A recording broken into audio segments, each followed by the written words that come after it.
Hi, ಎಲ್ಲರೂ ಹೇಗಿದ್ದೀರಾ? ಎಲ್ಲರೂ ಚೆನ್ನಾಗಿದ್ದೀರಾ ಅಂತ ನಾನು ಭಾವಿಸ್ತೀನಿ. ನಾನು ಕೂಡ ಚೆನ್ನಾಗಿದ್ದೀನಿ. ಈ ದಿನ ಒಂದು 4 ದಿನದ ಟ್ರಿಪ್ನ ನಾವು ಪ್ಲ್ಯಾನ್ ಮಾಡ್ಕೊಂಡಿದ್ದೀವಿ. ಹೇಗೆ ಹೋಗ್ತೀವಿ, ಏನು ಮಾಡ್ತೀವಿ ಅಂತ ನೀವು ಕೂಡ ವಾಚ್ ಮಾಡಿ. ನೋಡಿ, ಎಲ್ಲರೂ ರೆಡಿಯಾಗಿದ್ದಾರೆ. ಹೊರಡೋದೇ ಬಾಕಿ. ನನ್ನ ತಂಗಿ ಮಗಳಿಗೆ ನಾವು ಮುಡಿನ ಮಾಡಿಸ್ಬೇಕಾಗಿತ್ತು. ಹಾಗಾಗಿ ನಾವು ಮೊದಲಿಗೆ ತಿರುಪತಿಗೆ ಹೋಗೋಣ ಅಂತ ಅಂದ್ಕೊಂಡಿದ್ದೀವಿ. ಎಲ್ಲರೂ ಕಾರಲ್ಲಿ ಕೂತ್ಕೊಂಡಿದ್ದೀವಿ. ಇವಾಗ ಹೊರಡಬೇಕಷ್ಟೇ. ಎಲ್ಲರೂ ನೋಡಿ ಎಷ್ಟು ನೀಟಾಗಿ ರೆಡಿಯಾಗಿದ್ದಾರೆ ಅಂತ. ಎಷ್ಟು ಖುಷಿಯಿಂದ ಎಂಜಾಯ್ ಮಾಡ್ತಾ ಇದ್ದಾರೆ. ಲಗೇಜು ಡಿಕ್ಕಿಯಲ್ಲಿ ಜಾಗ ಸಾಲಲ್ಲ ಅಂತ ನನಗೂ ಕೊಟ್ಬಿಟ್ಟಿದ್ದಾರೆ. ನೋಡಿ, ಪಪ್ಪ ಎಲ್ಲ ಕೈಯಲ್ಲೇ ಇಟ್ಕೊಂಡಿದ್ದೀನಿ. ಸ್ಟೈಲಾಗಿ ಕೂದಲು ಬಿಟ್ಕೊಂಡು ಬಂದಿದ್ಲು. ಅವಳು ಹೇರ್ ಸ್ಟೈಲ್ ನೋಡಿ ಇವಾಗ ಹೆಂಗಿದೆ, ಅವಳಿಗೆ ಹುಚ್ಚಿ ಥರ ಕಾಣ್ತಿದ್ದಾಳೆ ಅಂತ.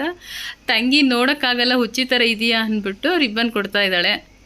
ಇವ್ರ ಸ್ಟೈಲ್ ಎಲ್ಲ ಈ ಗಾಳಿಗೆ ಯಾವ ರೀತಿ ಆಗಿದೆ ನೋಡಿ. ಹಾಗೆ ನಾವು ಸೈಡಲ್ಲಿ ಹಾಕ್ಬಿಟ್ಟು ತಿಂಡಿ ಬೇರೆ ಮಾಡಿರಲಿಲ್ಲ. ನಾವು ಮನೆಯಿಂದನೇ ರೈಸ್ ತೊಗೊಂಡು ಬಂದಿದ್ವಿ. ಹಿಂಗೆ ಸೈಡಲ್ಲಿ ನಾವು ರೈಸ್ ಭಾತ್ನ ತಿಂತಾಯಿದ್ದೀವಿ. ಹುಡುಗರಂತೂ ನಮ್ಮ ಮಾತು ಕೇಳ್ದೇನೆ ಆಟಾಡೋಕ್ಕೆ ಅಂತ ಹೊರಟೋಗ್ತಾಯಿದ್ರು. ಇವಾಗ ಇನ್ನೇನು ಬೆಂಗಳೂರು ರೀಚ್ ಆಗ್ತಾ ಇದ್ದೀವಿ. ಮನೆಯಿಂದಲೇ ಸ್ವಲ್ಪ ಸ್ನ್ಯಾಕ್ಸ್ ತೊಗೊಂಡು ಬಂದಿದ್ವಿ. ಕರ್ಜಿಕಾಯಿ ತಿಂಡಿ ಹಾಳು ಮುಳು ಅಂತ ಎಲ್ಲ ತಿಂದ್ಕೊಂಡು ಎಂಜಾಯ್ ಮಾಡ್ಕೊಂಡು ಹೋಗ್ತಾ ಇದ್ದಾರೆ. ಇವಾಗ ಬೆಂಗಳೂರು ಬಿಟ್ಟಾಯಿತು. ಸ್ವಲ್ಪ ಮಳೆ ಸ್ಟಾರ್ಟ್ ಆಗಿದೆ ನೋಡಿ. ತುಂಬ ಕೂಲಾಗಿದೆ. ಹೇಳ್ಬೇಕಂದ್ರೆ ಬಿಸ್ತಿರಲಿಲ್ಲ. ಅದೇ ನಮಗೆ ಖುಷಿಯಾದಂಥ ವಿಚಾರ. ಮಳೆ ಬರ್ತಾನೆ ಇದೆ ನೋಡಿ. ಇವಾಗ ಹೊರಗಡೆಯಿಂದ ಗ್ರೀನರಿ ಹಾಗೂ ಬೆಟ್ಟ ಗುಡ್ಡಗಳಂತೂ ಸಿಕ್ಕಾಪಟ್ಟೆ ಚೆನ್ನಾಗಿ ಕಾಣಿಸ್ತಾ ಇತ್ತು. ನೋಡೋಕ್ಕಂತೂ ಖುಷಿ ಆಗ್ತಾಯಿತ್ತು. ಇವಾಗ ನಾವು ಬೆಳಗ್ಗೆ ಚಾಮರಾಜನಗರನ 8:00 ಬಿಟ್ವಿ.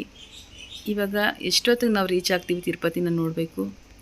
ಹುಡುಗರಂತೂ ಅಲ್ಲಲ್ಲಿ ಗಾಡಿ ನಿಲ್ಲಿಸಿ ಸ್ನ್ಯಾಕ್ಸ್ಗೆ ಅಂತ ಹೋಗ್ಬಿಡ್ತಿದ್ರು. ಹಾಫ್ ಆನ್ ಅವರ್ ಲೇಟ್ ಮಾಡಿ ಬರ್ತಾಯಿದ್ರು. ಇವಾಗ ತಿರುಪತಿ ರೀಚ್ ಆದ್ವಿ ನಾವು. ನೋಡಿ, ಮೇಲಿಂದ ಎಷ್ಟು ಚೆನ್ನಾಗಿ ಕಾಣಿಸ್ತಾ ಇದೆ.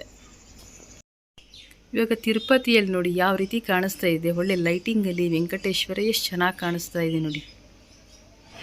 ಆಲ್ರೆಡಿ ಇವಾಗ ತಿರುಮಲೆಗೆ ಹೋಗ್ತಾ ಇದ್ದೀವಿ.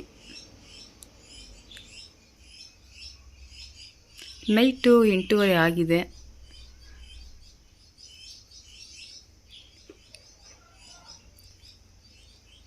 ಎಂಟ್ರಿಯಲ್ಲಿ ಸರಿ ಈ ರೀತಿ ಒಂದು ಚಿಕ್ಕ ಗಣೇಶ ಇದೆ. ಅದು ಕ್ಲೋಸ್ ಆಗಿದೆ ರಾತ್ರಿ.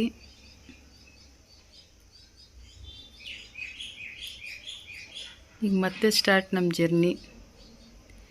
ತಿರುಪತಿ ಸಿಟಿ ಎಷ್ಟು ಚೆನ್ನಾಗಿ ಕಾಣಿಸ್ತಾ ಇದೆ ಅಂದರೆ ರಾತ್ರಿ ಟೈಮಲ್ಲಿ ಒಳ್ಳೆ ಲೈಟಿಂಗ್ಸ್ ಚೆನ್ನಾಗಿದೆ.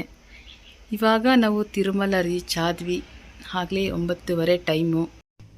ಈ ವಿಡಿಯೋ ನಿಮಗೆ ಇಷ್ಟ ಆಗಿದೆ ಅಂತ ಅಂದ್ಕೊಳ್ತೀನಿ. ಇದು ಪಾರ್ಟ್ 1 ವಿಡಿಯೋ. ಪಾರ್ಟ್ 2 ನಾಳೆ ಅಪ್ಲೋಡ್ ಮಾಡ್ತೀನಿ. ಖಂಡಿತ ಮಿಸ್ ಮಾಡದೆ ವಾಚ್ ಮಾಡಿ.